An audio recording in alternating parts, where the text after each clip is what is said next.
Di tanah Jawa, di jantung peradaban besar yang kelak kita kenal sebagai Mataram kuno, kekuasaan tidak pernah datang dengan tangan yang bersih. Ia selalu dilumuri noda-noda, ambisi, intrik, dan darah. Ini adalah kisah tentang Dyah Balitung, seorang bangsawan dari luar lingkaran utama yang berani merebut kendali atas takhta yang goyah. Orang-orang memanggilnya sang arsitek, tapi setiap arsitek tahu fondasi terkuat pun bisa runtuh jika di bawahnya bersemayam cacing pengkhianatan. Selamat datang di babak kelam dan gemilang dari salah satu raja terbesar Mataram kuno. Abad ke-9 Masehi adalah era yang penuh gejolak. Setelah Raja Rakai Watuhumalang mangkat, Mataram kuno terperosok ke dalam jurang krisis suksesi. Para bangsawan saling sikut, berebut pengaruh, dan kerajaan terancam pecah. Dari bayang-bayang kekacauan inilah muncul seorang tokoh bernama Dyah Balitung. Dia bukan berasal dari garis utama keturunan raja-raja sebelumnya, asalnya dari Watukura, sebuah daerah yang sekarang kita kenal sebagai Purworejo di Jawa Tengah. Dia adalah orang luar, dan statusnya itu adalah kelemahan sekaligus senjatanya yang paling ampuh. Balitung adalah seorang politisi ulung yang memahami aturan tak tertulis dari kekuasaan kuno. Darah adalah legitimasi. Untuk mengamankan posisinya, ia mengambil langkah strategis yang paling fundamental. Ia menikahi putri dari mendiang raja. Langkah ini bukanlah tentang cinta, melainkan sebuah kalkulasi dingin yang jenius. Dengan cincin pernikahan di jarinya, ia secara efektif membeli haknya atas singgasana. Rakyat dan para elit istana yang sudah lelah dengan konflik berkepanjangan melihat Balitung sebagai simbol stabilitas yang mereka dambakan. Mereka akhirnya memilihnya, mengabaikan klaim-klaim lain yang mungkin lebih sah, termasuk klaim dari iparnya sendiri, Empu Daksa, sejak awal. Ketegangan itu sudah ada, seperti bisul yang siap pecah kapan saja. Ketika Balitung akhirnya dinobatkan, ia mengambil gelar resmi yang sangat panjang dan angker, Sri Maharaja Rakai Watukura Dyah Darmodaya Mahasambo. Nama ini bukan sekadar gelar, ini adalah sebuah deklarasi kuat. Dengan menyematkan Rakai Watukura, ia menegaskan bahwa Watukura, daerah asalnya, kini adalah pusat dari segalanya. Ia membawa provinsinya ke jantung kekuasaan. Tahun-tahun awal pemerintahan Balitung adalah babak konsolidasi yang brutal sekaligus brilian. Ia sadar untuk membungkam bisikan-bisikan pemberontakan dan keraguan atas legitimasinya, ia harus menulis ulang sejarah, dan ia melakukannya bukan dengan tinta, tapi dengan pahat di atas batu. Selama masa pemerintahannya, ia mengeluarkan lebih dari 37 prasasti resmi. Jumlah ini luar biasa banyak untuk seorang raja pada masanya. 37 bukti tertulis ini bukan sekadar catatan administrasi biasa. Mereka adalah pesan politik, bahkan ancaman, yang dipahat abadi di atas batu. Setiap prasasti adalah paku yang menancapkan klaim kekuasaannya semakin dalam. Puncak dari propaganda politiknya adalah Prasasti Mantiasih yang dikeluarkan pada tahun 907 Masehi. Di prasasti yang terkenal ini, ia memerintahkan penyusunan daftar lengkap para raja Mataram kuno yang pernah berkuasa sebelum dirinya. Tentu saja, ia menempatkan namanya sendiri di ujung barisan sebagai penerus yang sah. Dengan manuver cerdas ini, ia menyamarkan perebutan kekuasaannya sebagai sebuah kelanjutan takdir yang alami. Ia seolah berkata, "Aku adalah bagian dari dinasti ini, dan takhtaku adalah kehendak sejarah."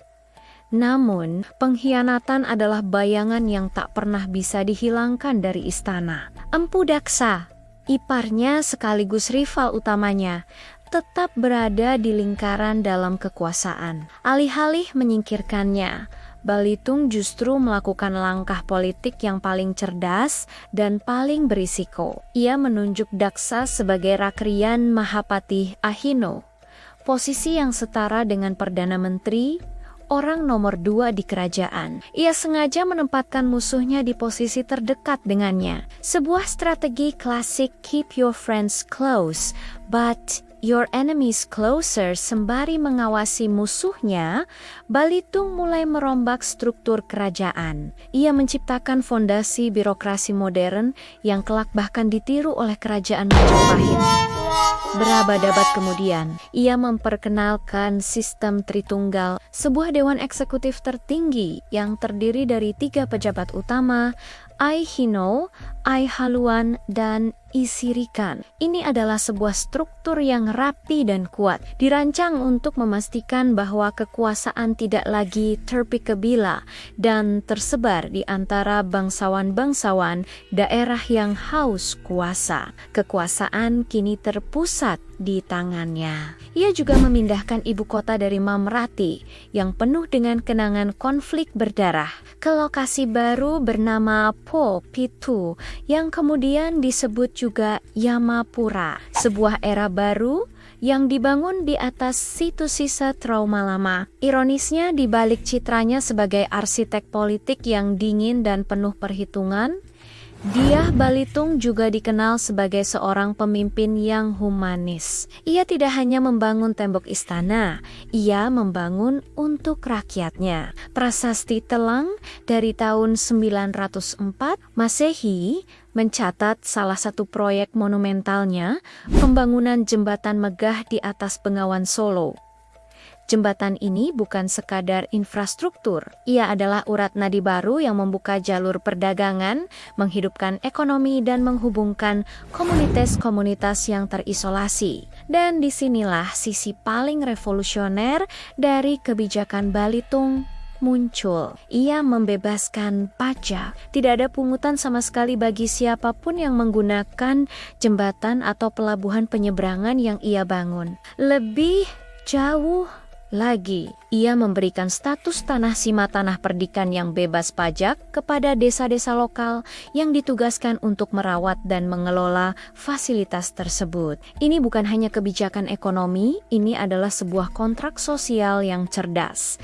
Kesetiaan rakyat dibayar dengan kesejahteraan. Balitung paham, cara terbaik untuk mengamankan takhta adalah dengan merebut hati rakyatnya. Di bawah kepemimpinannya, kekuasaan Mataram kuno meluas hingga ke Jawa Timur dan bahkan Bali. Ekspansi ini bukan sekadar invasi militer, melainkan sebuah proses integrasi yang canggih. Ia menstabilkan wilayah-wilayah yang bergejolak, mendukung harmonisasi antara agama Hindu dan Buddha, dan menciptakan kemakmuran yang belum pernah terjadi sebelumnya. Di mata dunia pada saat itu, Dyah Balitung adalah cermin raja yang sempurna, seorang penguasa yang bijak, administrator yang efisien, dan arsitek yang visioner. Namun, seperti yang sering terjadi dalam sejarah, kemakmuran hanyalah ilusi yang sangat rapuh.